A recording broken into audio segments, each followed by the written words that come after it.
Duval. Duval. That, of course, was Jacksonville Jaguars' new head coach, Liam Coen. And we have his college roommate on set here, Victor Cruz, joins the program. What did you tell him after you saw that video? Oh, man, it wasn't the best. It wasn't the best, but I was like, okay, you know what? We can only go up from here. Right? Yeah. The swag level can only go north from here. Was it out of character for him to be like a little bit goofy like that? No, that's him. That's definitely him. So it wasn't out of character. But it was just funny. Like, it was just like, it doesn't say anything about who he is or whatever. He's going to have a good time. He's going to have fun. He's going to have those boys ready to play football. And the biggest thing, he's going to have Trevor Lawrence looking like a stud out there, in my opinion. So we'll see. So in college, was he just like the brilliant guy in the room in terms of X's and O's and the Y's? 100%. He always understood not just what we were running, but why we were running it. And he was able to see different coverages while they were happening in real time. I think that's why I understand. We ran a very pro-style offense in college, and I think that's why I had so much success, because I come from the pro-style, then I went into the NFL, and I didn't have to get any adjustments on learning plays and learning a playbook, because we ran similar style plays in college as well. Yeah, we're big fans of Liam Coen. We've been talking about it in the pod all year, and we're also big fans of your golf content. How did you get into the golf game, and how's your game been? Oh, man, it's been 4 years in now. I got into during COVID, and I started golfing then, and I remember striping one ball, and I was like, oh, this feels great. I need to do this as much as possible. And then I started to get into, like, the culture of golf and the vibes, and the biggest thing I love about it is that, like, no one's going to crap on you for being a bad player. It's all about, because everyone was you at one point, right? We all suck. So the fact that it's all rooted in having fun, teaching you the best things, everyone giving you their tidbits about how to chip or how to putt or how to do these things. So it's always, it's rooted in that fun. And my daughter's a phenomenal golfer. She's been golfing since she was 6. She's 13 now. Wow. And she whoops my butt all over the place. So I have a reason to get better. So I've got 2 daughters at home. One's turning 3 around the Masters, and then one is turned 1 today. Oh, wow. Actually, we did Congratulations. the party last week. Okay. So, about to say. Shouldn't you be getting out of here? Like, I don't know. Like, what's the easiest way to get them into golf? And, like, can you just say, here's a club and a bucket of balls, or do you want to come with me to play? I think both. I think it's the earlier the better. I think with my daughter, I mean, it wasn't even me. Shout out to our nanny. Shout out to Sylvia back in the day. She got her into it.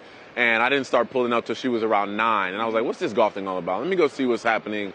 And I saw her kind of get calm, take some lessons, hit a swing, and she did it all very quiet. And I was like, this is the sport that gets you to be quiet? Yeah. We're doing this. We're doing this. But earlier the better.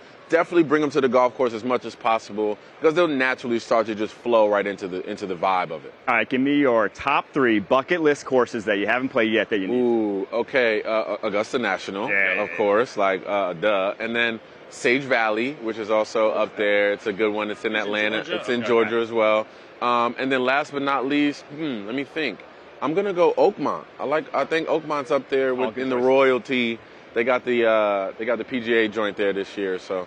We're gonna play a little game with you. We got a helmet with some names in it. Okay. You're gonna have to pick a name out. Okay. And then tell us a story, your favorite story about the name. Of whatever name. They're gonna be names you know. And hopefully names that you have some good stories. Okay, let's see. Name number 1, CT from the challenge. Okay, my favorite CT story from the challenge, really about a lot of them, that whenever there's the final, at the end of the day, the elimination day, there's only 2 people going and everybody else is just chilling. Well, everybody else is not just chilling. They're actually getting hammered. Everyone's drinking. And CT, I remember him yelling at the top of his lungs, "Go Cruz!" We're in the middle of filming. He goes, "Go Cruz!" and then starts dancing salsa.